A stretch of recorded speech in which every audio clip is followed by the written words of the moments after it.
Welcome back to Self-Care Sound Mind, the podcast and live series. I'm Kiera Moore, and we're back with episode 6.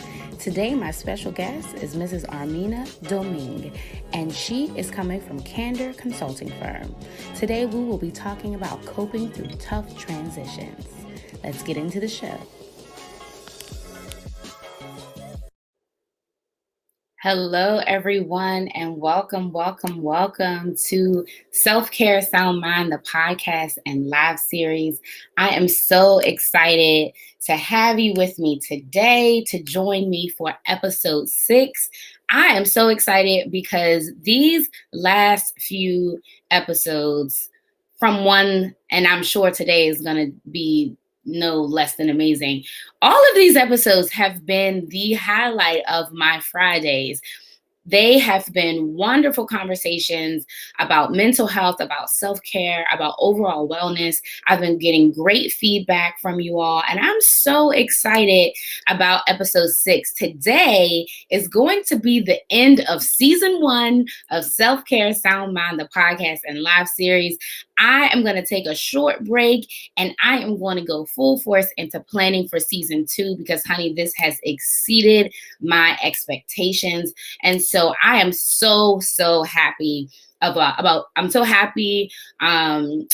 all of your support. I am super excited about the feedback. I'm so grateful that we're now on Apple Podcasts. If you can't watch us live today on Facebook or YouTube, you can catch us on anchor.fm, Google Podcasts, Spotify, and Apple Podcasts. Pretty much anywhere podcasts are, you can now find Self-Care Sound Mind, the podcast and live series. This show happens live every other Friday, usually at 6 p.m. Had a little bit of a scheduling conflict, so thanks for bearing with us with the time change. But every 2 weeks, my goal is to encourage, to inspire, and to uplift. We will always be discussing mental health tools and tips as well as self-care because as you guys know, as the self-care advocate, you have to drop your cape because you cannot pour from an empty cup. So today, I'm super excited about my special guest, owner of the Candor Consulting Firm. But before we get into it, I want to remind you that Embracing Oak Therapy has an ongoing fundraiser. Guys, we have offered 4 free mental health therapy sessions so far. Do you know how amazing that is? If not, let me share. It is absolutely amazing that we were able to offer affordable and free mental health care and not cut corners on quality because the therapist had to get paid, but it wasn't a financial burden. And that was only possible because of your donations. Now, for clarity, we are not a free mental health service. However, we offer that to our clients who are in need of financial assistance. And one way that you can help us is by purchasing a lovely Tender Loving Self-Care t-shirt. Every purchase, 100% of the proceeds from each t-shirt purchase, is going to our free mental health campaign. You can also donate directly on embracingoak.com. Again, that's embracingoak.com, and you can click on the free therapy tab at the top of the page. If you have, now I didn't get a whole lot of inquiries, but I have a lot of people and friends that I'm already supporting. So I'm going to say this again.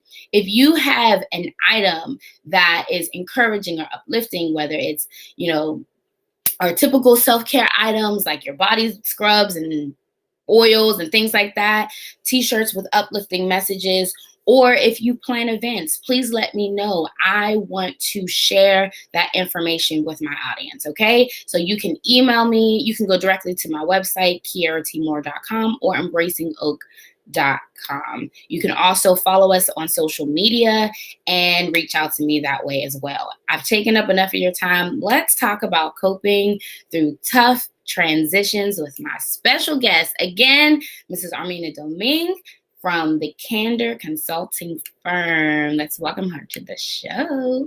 Welcome.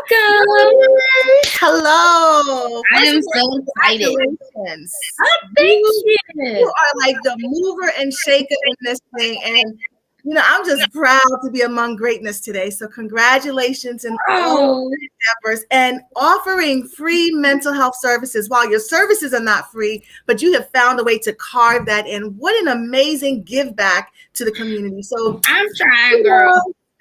I'm trying.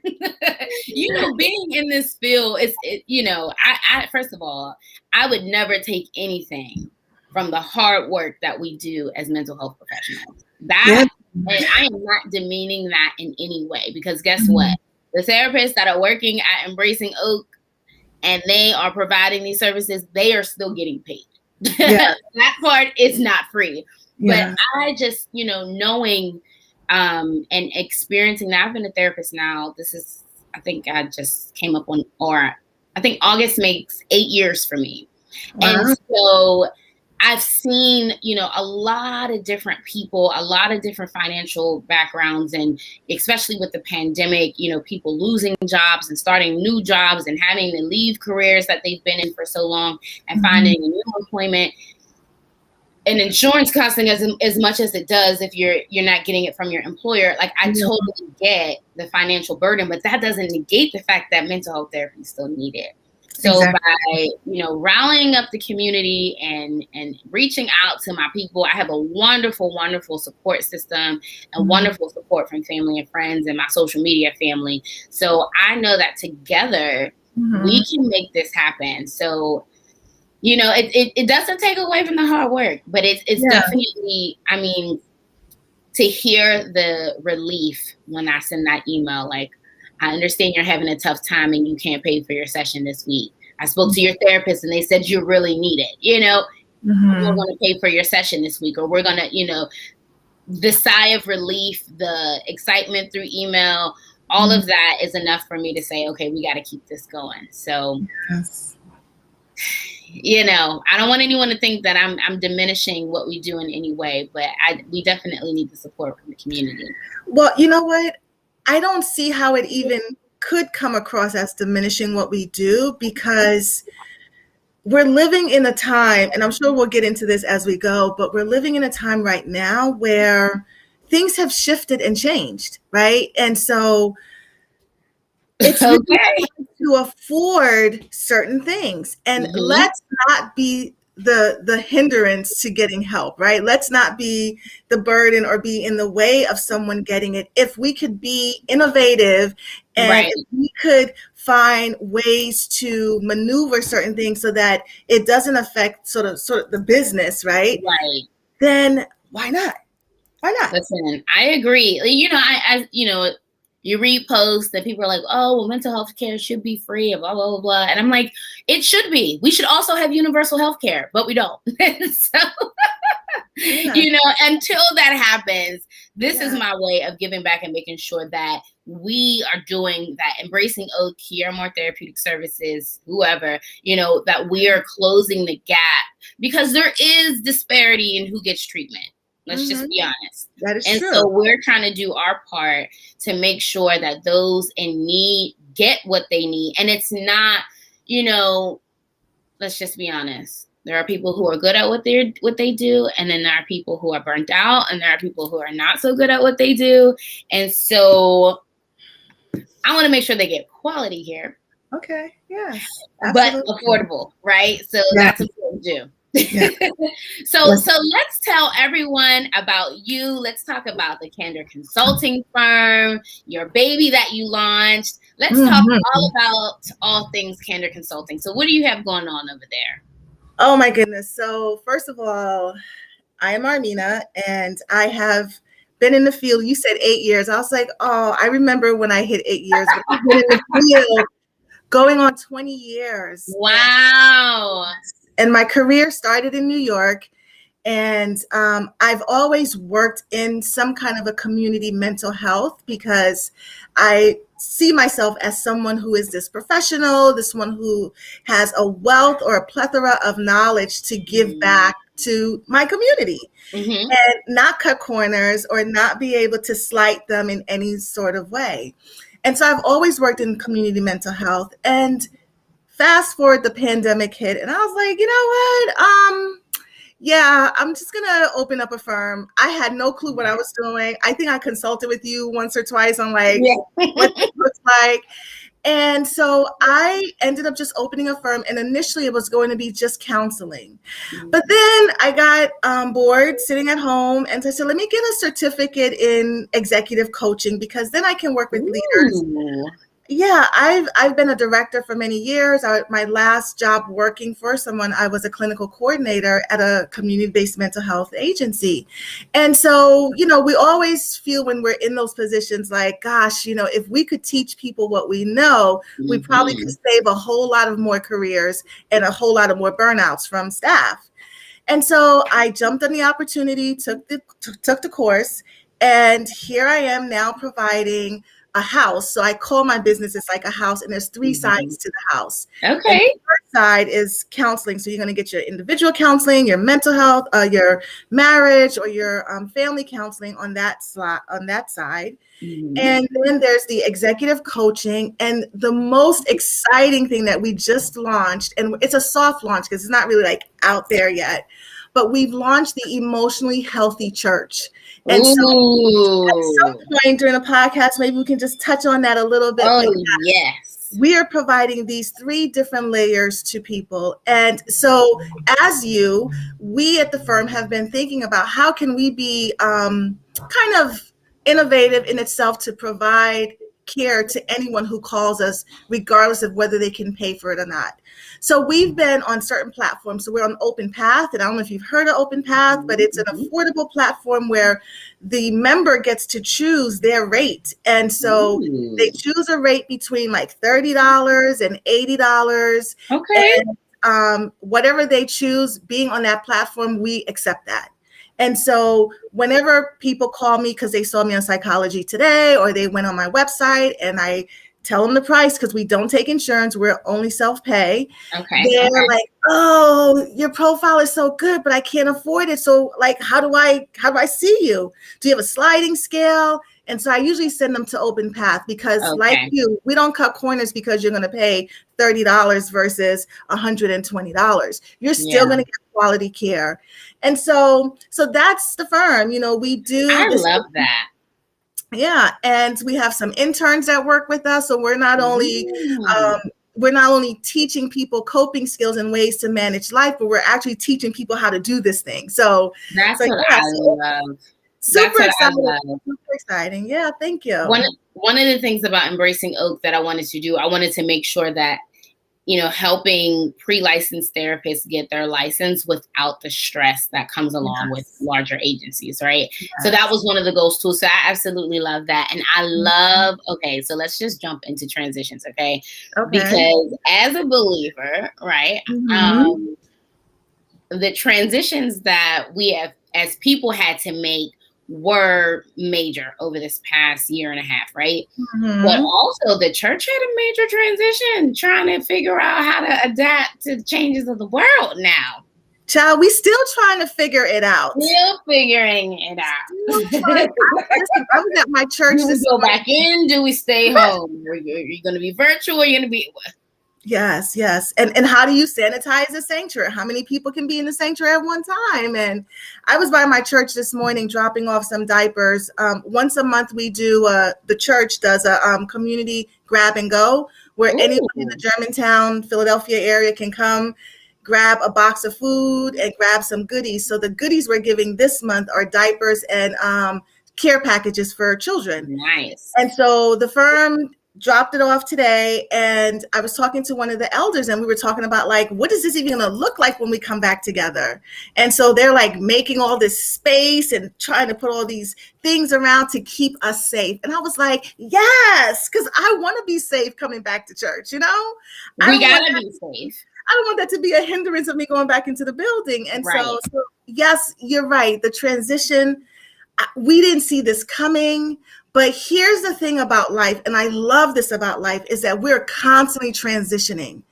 I was talking to my girlfriend the other day, and I said, even now as we're talking, there's a transition going on, and it's that the sun is revolving. And so at some point, it is going to move away and the moon is now going to show, right? Come on here now.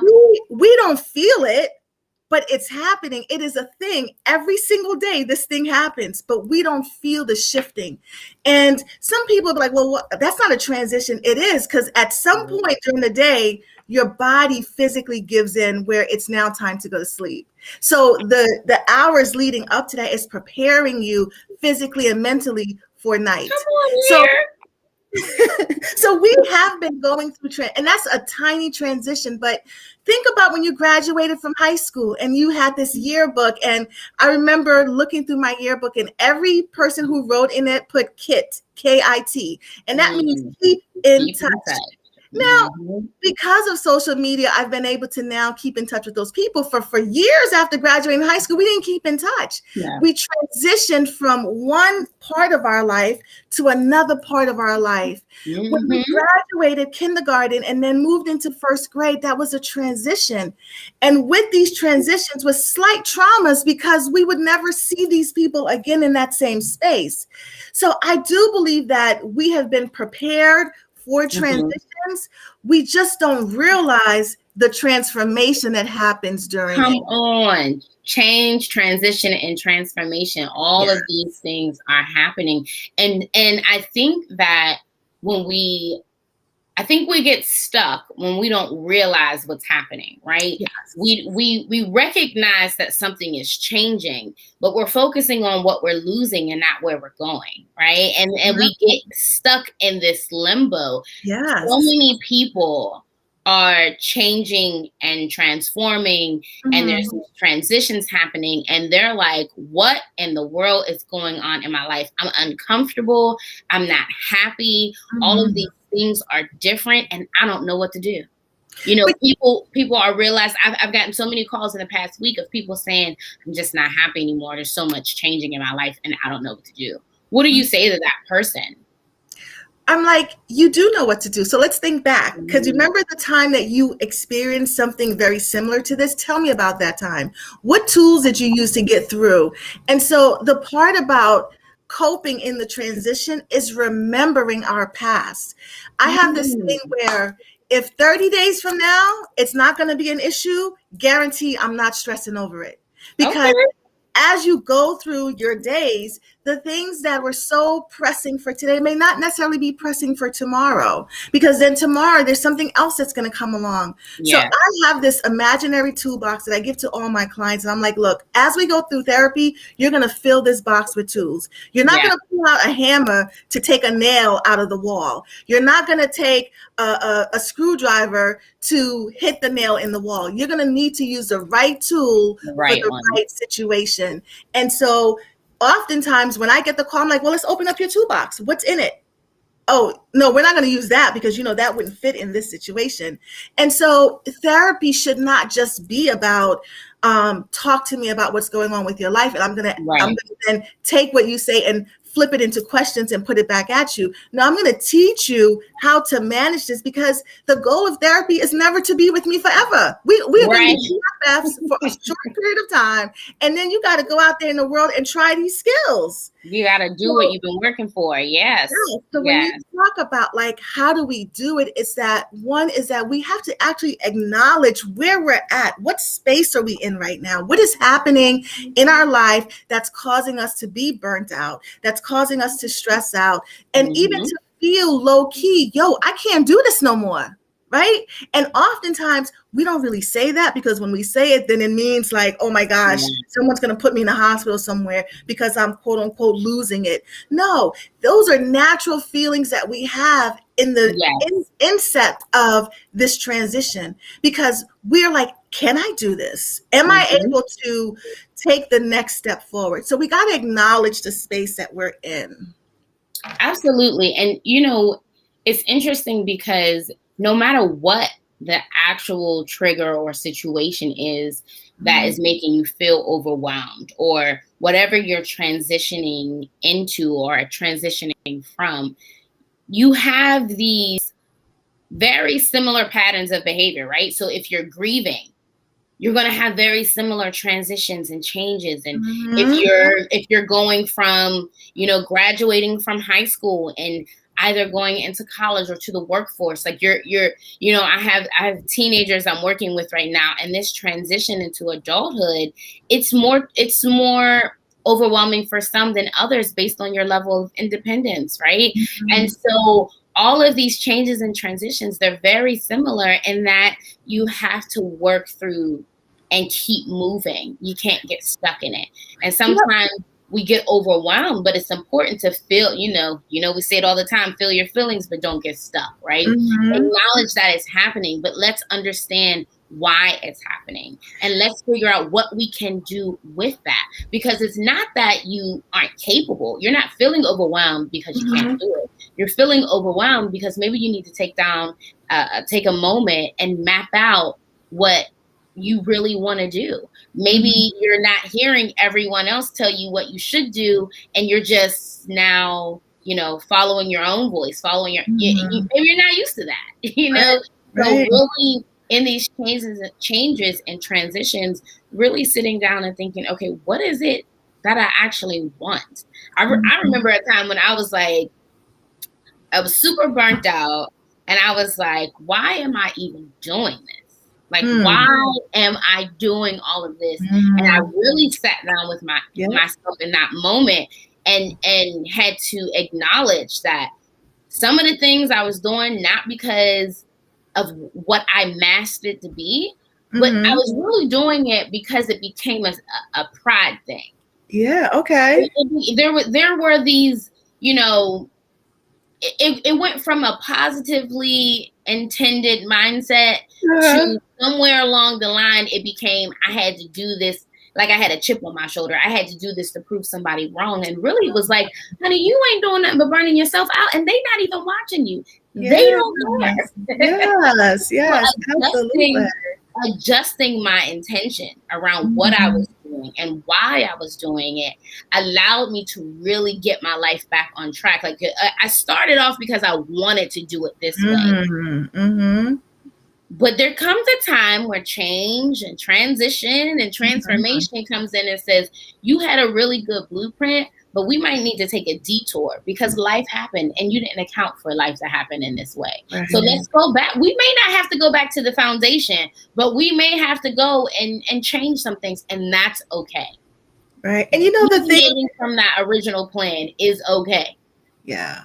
And what comes up for me as I'm listening to you, especially when you started talking about the teenager, is the word resilience, right? Like, I think some of us don't recognize that word, but we recognize what it is, because the fact that, life happens and we can't escape that. Like we cannot, there's no cut corners, there's no underneath or overpath of the challenges and struggles that we're going to experience in this thing called life. But our bounce back, come on, somebody, can you say that? Our bounce back is a true telling of how we're going to get through this thing. And for some people, we may not have all of those tools. It doesn't mean that we're bad people. It doesn't mean that we're doomed forever. It just means that we may have to pause and think about, well, what was it that got me through the last situation? Because I don't know about you, but I've been through situations. I'm like, oh my goodness, this thing is definitely going to take me out. Oh yes, this is it. And then it doesn't. And I'm like, oh, okay. And then the next thing comes, I'm like, oh my goodness, I'm now going to be taken out, but I don't. So just like you, sitting still and kind of figuring out what are some of the tools that I've been able to use to get me from one situation that was an uncomfortable situation to the next. And oftentimes fear is somewhere in the background because I don't know what's going to happen because I have no control, right? And so when we're struggling with trying to manage and control everything, of course we're going to be overwhelmed. Of course the transformation, and the change is going to look like a big to-do when really it may be very small because we have all the necessary tools to manage it. Does that make sense? Oh, absolutely. Because there are two major words that you mentioned, fear and control. And control, if we just take that for a moment, there are so many more things in life that we cannot control. And Yes. the problem with us as people is that we focus so much on trying to change things, people, Yeah. situations that we don't directly control. And the things that we are directly responsible for, those things are getting neglected. So where we're running, trying to control everybody else and everything else, our little stuff is just a hot mess. Because we're not focusing on the thing that we can directly control. And I can guarantee if there is somebody out there who is struggling with things that are out of their control, if you would redirect your focus and focus on those things that you directly control, which absolutely what you think, what you do, how you respond, how you react, what you prepare, those are the things that you can control. Other people, life events, what people say, how they respond, their perception of you, those are things that you cannot control. But when you focus on you and you get yourself in order, you will see an extreme turnaround. Because the one thing that is true, though, you may not be able to change other people, but you can change how they get to interact with you, because you can't argue by yourself. So if I'm not responding to you, if I'm not taking the bait, then you're not going to get the satisfaction of taking me out of character. You're not going to get the satisfaction of taking me off course, because now I've redirected my focus. And then the other thing that you mentioned is fear. And I see a lot of this with people who are, they're really great at things, or they're really intelligent, or they have this wonderful plan.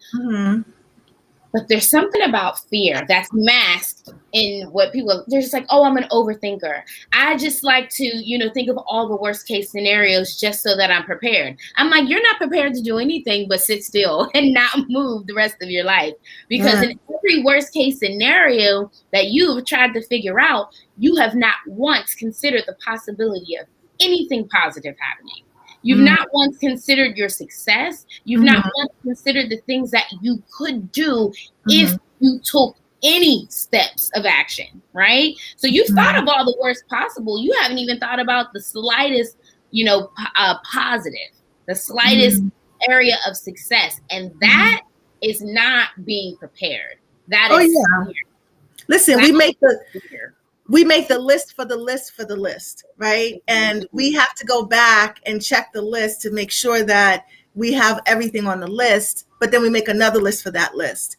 And, when it comes to control, I love giving my clients an exercise that says, I want you to make a list of all the things that you cannot control. And then once they make that list, I'm like, now give yourself permission to not worry about that. Because I think oftentimes when it comes to control, we set the bar for ourselves so high that when things fall out of our control, we instantly feel as though we're letting ourselves down, we are failing, and the list can go on and on. Yeah.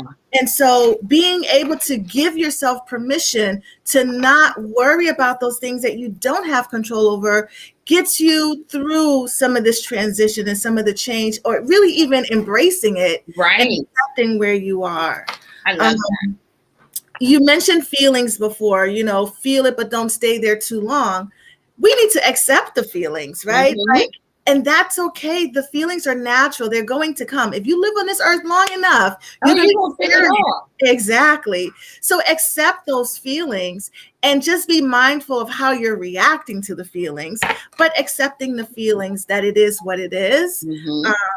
And so, the other thing that I think I wanted to mention in transitioning is really reaching out to others, right? Like we have this thing where some of us just stay in our bubble, and we don't want to burden anyone with our problems, or we don't want to call, this person or that person, because then we don't want our stuff to make it outside of the conversation. But the reality of it is connecting with friends and family when you're going through a tough time can really help ease the stress that your body experiences. Yeah. It eases the stress that your mind experiences, and it also boosts your mood.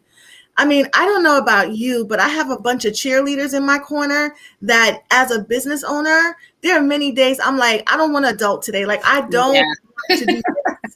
But if I call any one of those people, if I talk to any one of those people, I leave feeling Like, I can do this for another day. And Mm, that wouldn't happen if I wasn't building a community around me that when right, I need something, I can reach out to. right, You know, right. I love um, that. we Community tend is to, super we, important. and we tend to withdraw during tough times. We need to not do that. No isolation. We need to be No, in it during the tough times, because at the end of the day, these people, they're our community. They're our family. They're our friends. They're people who have invested in us, even if it's from an emotional standpoint. I'm not even talking about financial.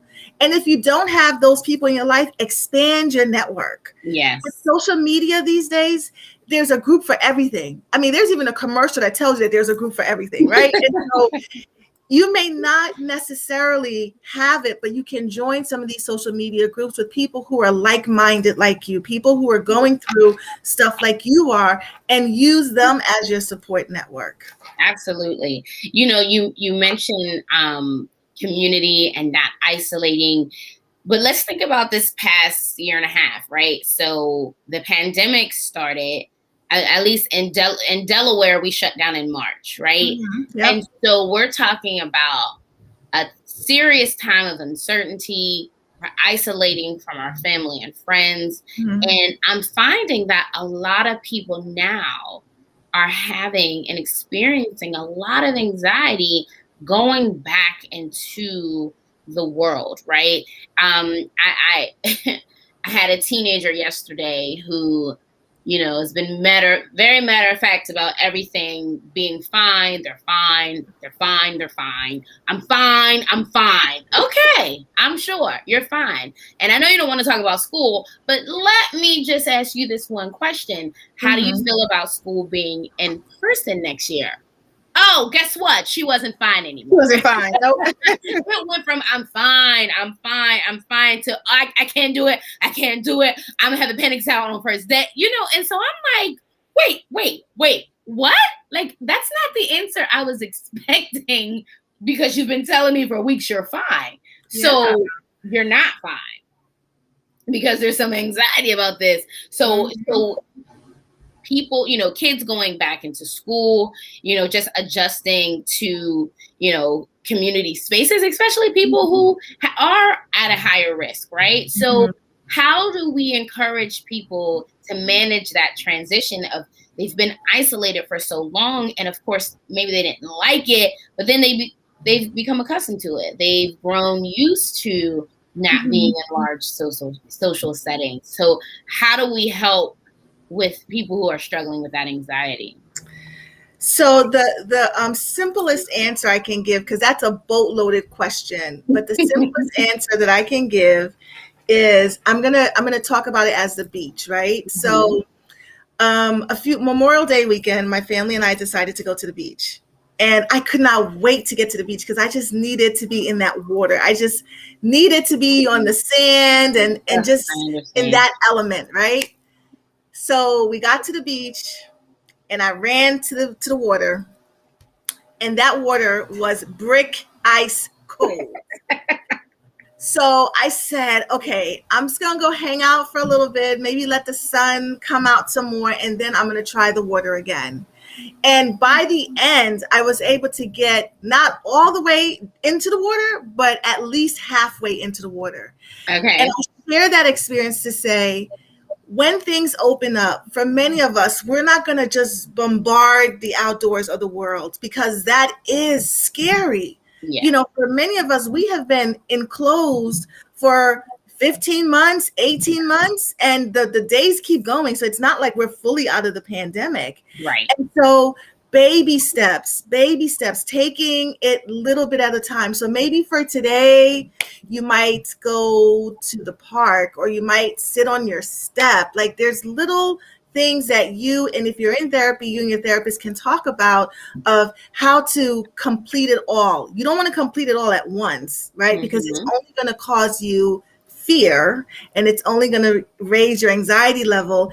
And so you don't want to do that, but you Right. do want to practice some little steps. Now, you may say, well, Armina, the teenager who she can't go to school, like she can't try to into the building and then into a classroom because it's the summertime, things are closed. Come September, it's like full fledged, you're there the first day. Yeah. But there are different things about preparing for that first day of school. It may be the drive to school or the walk to school or hanging out in the parking lot at school. And, maybe having a socially distanced picnic in a park, or doing things that gets you close to the bigger picture, little by little.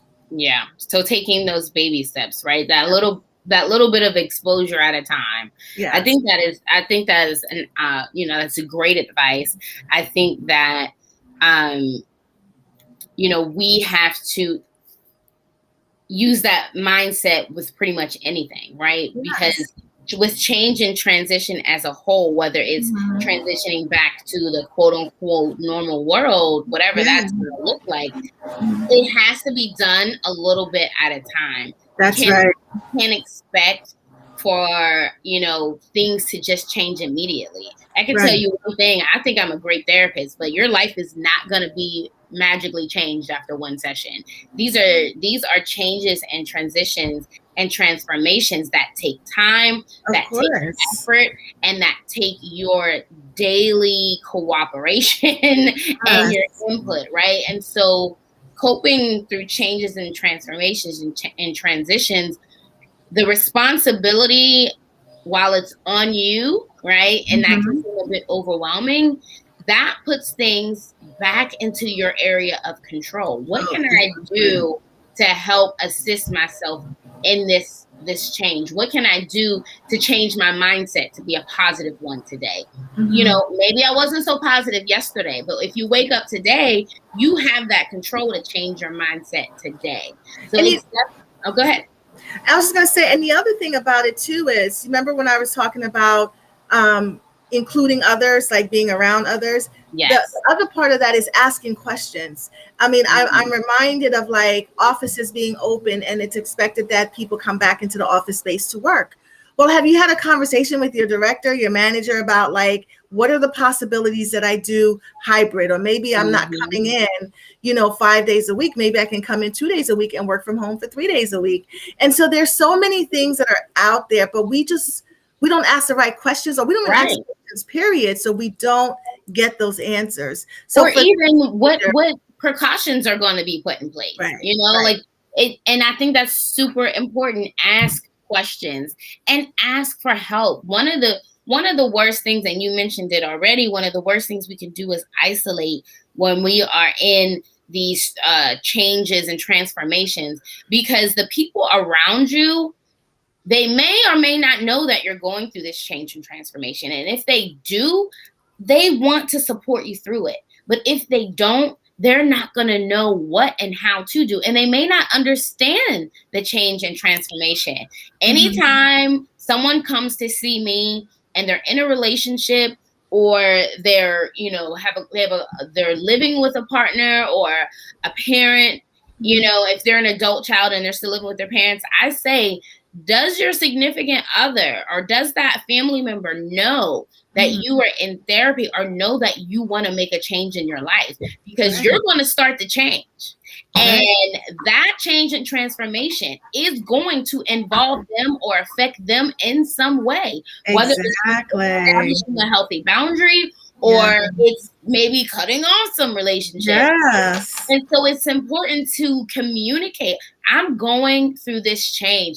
I always think that it's hilarious when people come to me and they're like, well, my mom doesn't really like you and she doesn't want you to be my therapist anymore because she said you're changing. No, she said I'm changing and you're making me change. And I'm like, well, isn't that what you're paying me to do? Like, aren't you paying me so that you can change your life? Well, unfortunately, if she wasn't so toxic, she wouldn't be amongst the changes that we're making. But that's my gosh, that reminds me of The Treatment season 4. If you haven't seen it, you gotta check it out. It's great. I said I was gonna start watching it. I've heard that there's so many great things in that, so I said I'm gonna start watching it. Maybe I'll start that this weekend. But this change, right? It's important to let people know. I want to do better in certain areas of my life. and you don't got to go into a lot of detail, but if you're letting them know that you want to make positive changes, or if you're letting them know that you're not feeling so great and it may be coming out in your behavior towards them and you're going to work on it, that communication can save so many relationships. That's right? true. And it can save you from feeling isolated in the process. Yep. And I will tell you, the Emotionally Healthy Church program birthed around things opening up in this pandemic and people having high anxieties about going back. And so I was asking a few pastors, like, how are you checking the pulse of your members? Like, do you know if your members want to come back? Do you know, and not just your board members or, you know, your leaders in the church. I'm talking about the person who comes to church sporadically, all the way to the person who comes to church faithfully every week. Have you checked their pulse? And so we've been working with a group called the Barner Group, and we are using their assessment. And they actually have an assessment called People Pulse, where it asks about 10 questions of like where people are in this space right now. And are you ready to go to church? What are the things that you would be willing to see if you went back into a space? And so we're having congregations complete this assessment, and we're giving the results back over to the pastor so that, one, it's going to help them with creating sermon topics, and two, it's going to help them see where their members really are. And three, also when you're creating ministries and programs. I mean, I'm a ministry leader at my church, and sometimes I'm just like going like this and picking a program to put on. But if I have actually concrete evidence of what the people need, then I can build programming around that. And so so it's a great program that we're offering, and a lot of the pastors are interested because it takes the shift off of them having to not only be responsible for their church members' spiritual growth, but now they don't have to also be responsible for their mental health either. And so so we're partnering with churches in the areas to just really do this thing and teach them how to be emotionally healthy. We are not healers. I put that out there all the time. I'm not going to heal anyone, but I'm going to give you the tools to live a balanced life. If you can live a balanced life, then you can withstand the transitions, the changes, and the transformations that come your way. You know, I have to, this is the second time I've done this, and I don't really like that too much, but I have to give my husband some credit on this episode because this ties in so well to a conversation we've been having really over the past couple weeks, and dealing with the changes and transformations in the church, and you know, him growing up in a different type of church setting and me growing up in the setting that I've been in my entire life. And so he has a marketing background, and he's like, I knew from day one why we're not reaching the span of people that we could reach, because we're not doing the things that are meeting the needs, right? We're not meeting the needs out there. We're not speaking to their pain points. It doesn't just apply to the therapy room. It applies to every single thing. And I when I pitch this to pastors, I say, do you worry or wonder why there's this member on your board or on the leadership team or even in your congregation that when they come, you run the other way? Do you really wonder why that is? And it's because they're unhealthy emotionally. They're just all over the place. And it's not just the church. We come into adulthood. We come into life with our child experiences. And I say this all the time, like if we don't go back and get that 6-year-old that's stuck on the mama's porch that's been sitting there for hours, all of this that we're doing is never going to matter. So, so you know, being able to meet people where they are, where they're at, and I agree with your husband. We got to speak to people's pain points, because if I'm watching TV and the way I watch TV, it's on and I'm doing everything else, and let me hear a buzzword that speaks to me, everything stops, and now you have my attention, right? That's the same thing with church and trying to get back into it and trying to reach those who we've lost. We were losing members before the pandemic. Right. Now? Oh, absolutely. Absolutely. And I think now the need is greater. Yes. You know, the need is greater. And listen, I'm not sure what your clients are sharing with you, but there are people who went in the pandemic feeling on top of the world, feeling like they had their lives together. And that time of isolation made them look at themselves in a way that they hadn't before. And they're not feeling so strong anymore. They're not feeling like they have it all together because that time allowed us to have a light shine in on areas of improvement, right? Yes. And it's now that time. If you didn't do it then, you certainly need to do it now, where we are making those improvements and working on them. And so the need is definitely going to be different. And listen, preach the word by all means, but there are other needs that we are going to be called to meet, you know, Listen, and in order to get to their soul, we got to get these other needs. My pastor put this thing out that there was a need for the church to donate canned goods. And we did. And some of us who didn't have the canned goods or didn't get to the store, we gave gift cards. And so now once a month, the church has so much that we're giving this back to the community. So when we come back into the space, we have to be innovative with what we're going to do now. Church, the way it used to be before, is not going to be that way. Look, I sing on the praise team, and I was told I have my own mic. Since when you get your own mic? I mean, listen, you'd be lucky if you don't have to share a mic unless if your church is like major, you know, has a lot of money and can afford mics for every person. But mics go out all the time. And so sometimes it worked last night or last week. This week it doesn't work. But the other thing is when we talk about safety, there are things that are going to be put in place that we never even dreamed would have been put in place before. So yes, we could take a look at all of this and think as the glass is half empty, or we can look at all of this and think the glass is half full. There is some goodness that's come out of this for every one of us. It hasn't all been bad. No. And so how do we take the good things, add it to our toolbox, become resilient with it, and rock with the change, rock with the transition? And the thing that I love about change and transition and resilience, when you tie it all together, when you show yourself what you're able to do, although when that next transition comes, you might feel, you know, anxious or a bit worried about how you're going to make it through, you now have evidence to show how strong you are, to evidence to show how resilient you are.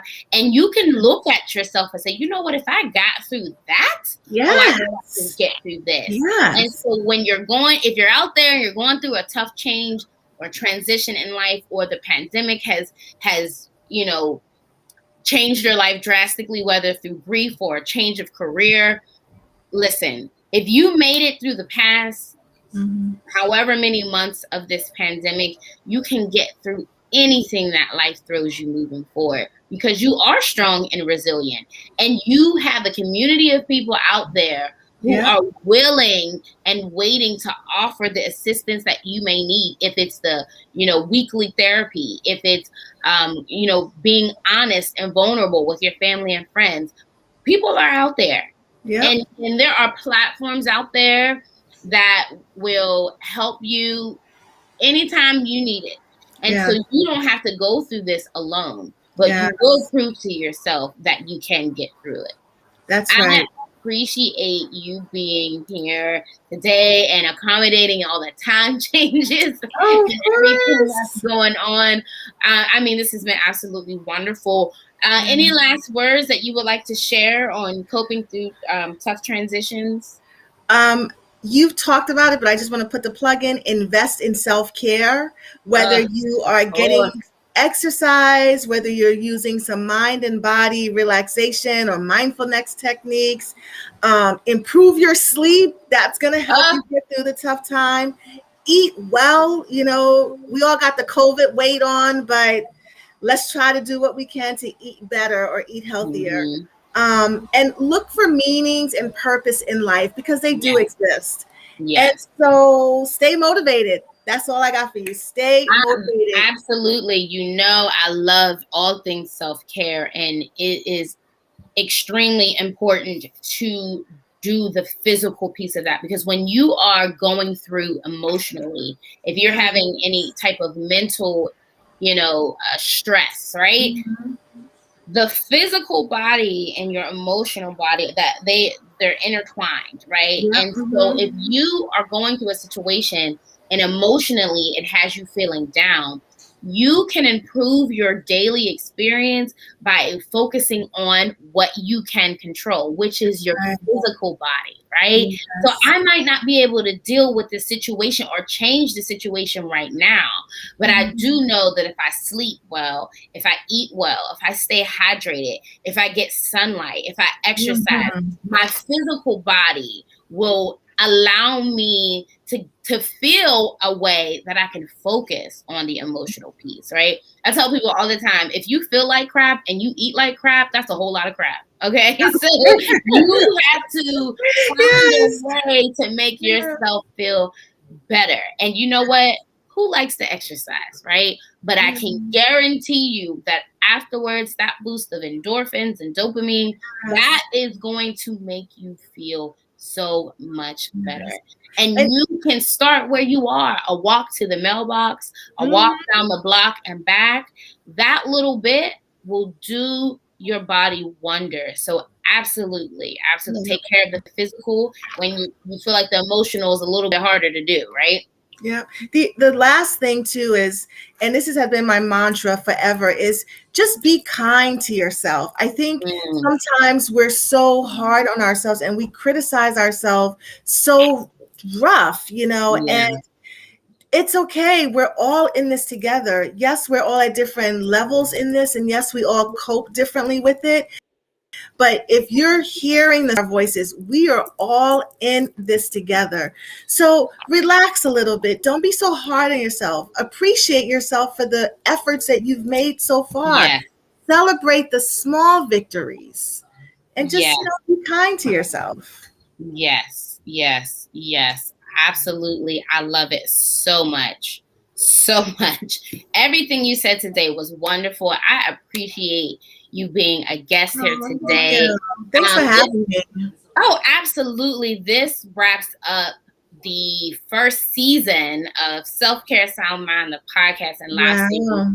And what better way to end it with all of these wonderful words of wisdom? So I am super excited about Mhm. all that you shared today. And I Yeah. cannot wait until the next season. So I want to just say thank you again for You're joining welcome. us. I appreciate you and continue to do well. Tell everyone how they can follow you, how they can find you if they want to let their pastor know or they want to use you guys for counseling. How can they find you?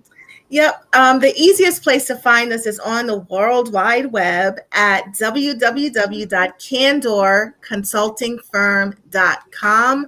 At the top of the banner, you're going to see the Emotionally Healthy Church. If you click on that, that's how we can start this conversation about what your needs are. We're also on Instagram. It's Mrs. Domingue.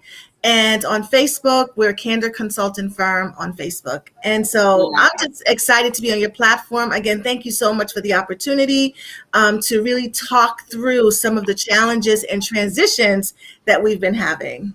Absolutely. Thank you so much and enjoy your Friday. Yes, you too. Enjoy your weekend. Thank you. All Bye. right. Take care. Bye. Wasn't that amazing? I am super excited that we were able to end the first season of the podcast with a bang. Be sure to look out for our newest season coming out in September. I am super excited for the content. And I am super, super, super happy with the first season and how much you all supported and all of the feedback that you've given. Don't forget to send me a message if you want your self-care item to be shared for the self-care item of the podcast. Don't forget to follow us on Facebook, Instagram, and YouTube at Kiera Moore Therapeutic Services, as well as Embracing Oak Therapy.